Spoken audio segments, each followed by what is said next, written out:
I'll get to in a second. You're going to need your needle, which is this little guy. And then, like we said, your tassel. Now, some of the tassels, like, it's pre-strung for you. So this is why we didn't take this apart. You just slap it right on there and it's like pretty much good to go. So you have this part that's pre-tied, looks pretty good. And then you have like this single string that's usually tied around the center. So we'll put this single string to the side. We will need that. And we'll put this tassel to the side for the moment. And then you're also going to need your guru bead. It's the one bead in your bag that is different.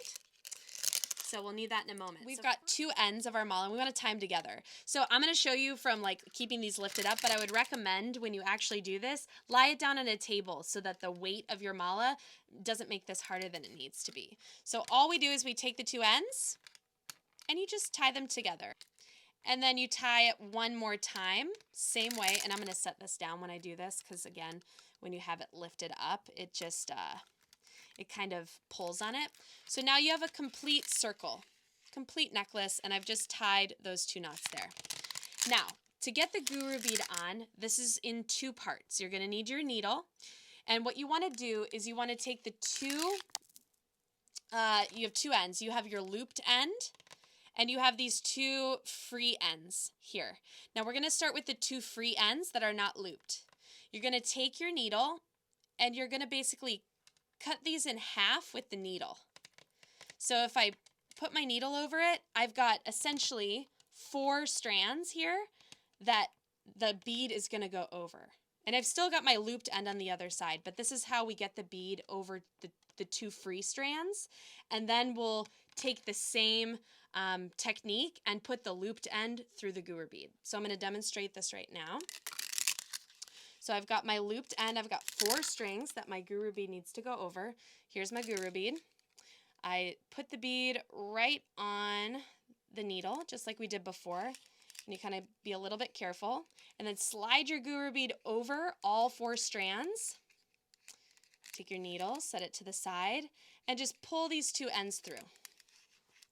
So now I've got 2 strings through my guru bead, but I still have to get this looped end also through my guru bead. So I'm going to use the same technique. Needle goes in my loop now, and then I guide that looped end up through the guru bead so that all 4 strands total are through the guru bead. And I'm just going to do this from my lap here. So I've got my needle through the existing loop, the one we used in the very beginning, and I'm going to take it to the top of the guru bead. So it's already got 2 strands through there. I'm going to slide my needle in there. And then, where are we? Pull it through. Sometimes it gets kind of tangled. So now, I'll show you, and this will make, if it didn't make sense, it'll make sense now. Now, I've got all 4 strings through the guru bead, and I pull it all the way down to my knots. Okay?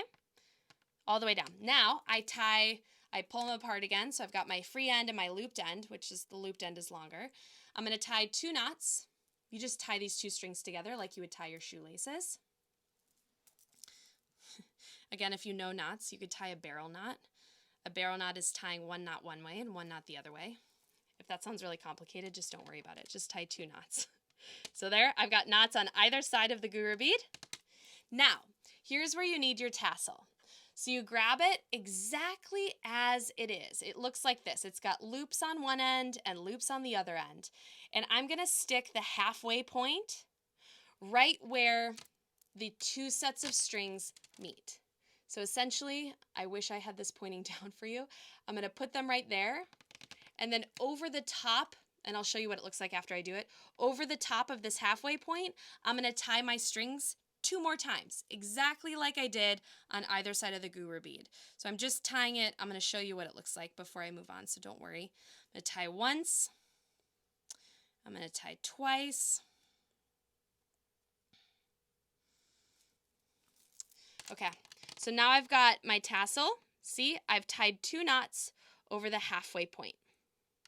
All right, now the step that I like to call, this is so silly, it just makes me think of My Little Ponies, which I had when I was a kid.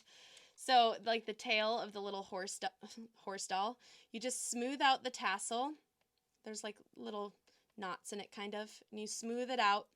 and you just gather it around the nylon thread so that the nylon thread is kind of disappeared into there. Now, I used red to go in between my beads, and I have a red tassel, so my nylon thread disappears into my tassel seamlessly. Yours might show, and that's totally fine. It can still become part of the tassel. So then I smooth just the end of the tassel enough so that I feel like I could wrap a string around it. Okay. Now, that loose end of that string, remember that thing that was tied around our tassel to begin with, this loose string?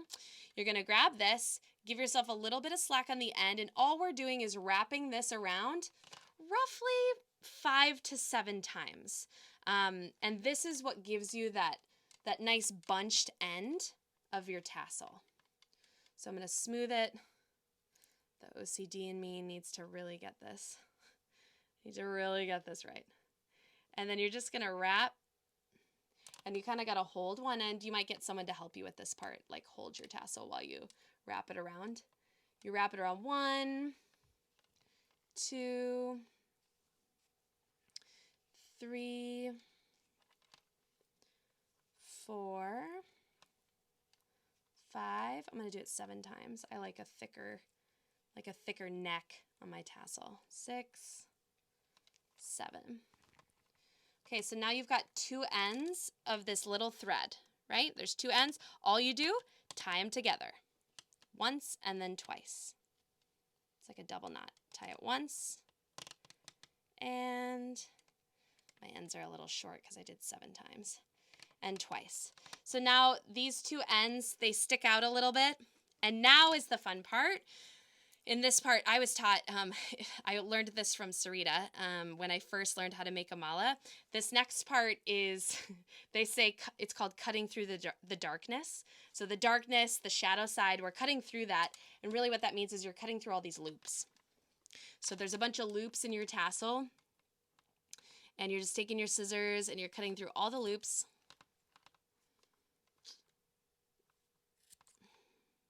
Cutting through all the darkness. Bringing it into the light. This is the second to last step. There's one more step after this.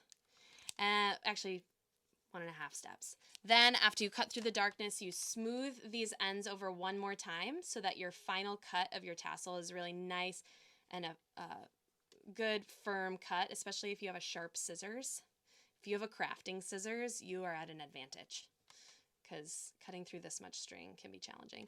So if you don't have sharp scissors, you can kind of spread it out, flatten it out a little bit so you can get a good clean edge. And then take your scissors, and this is cutting off all the negative energy, if there is any. If you got frustrated in your mala making process, cut it off. Boom. Look at that. Little tassel, guru bead, mala. Beautiful gift.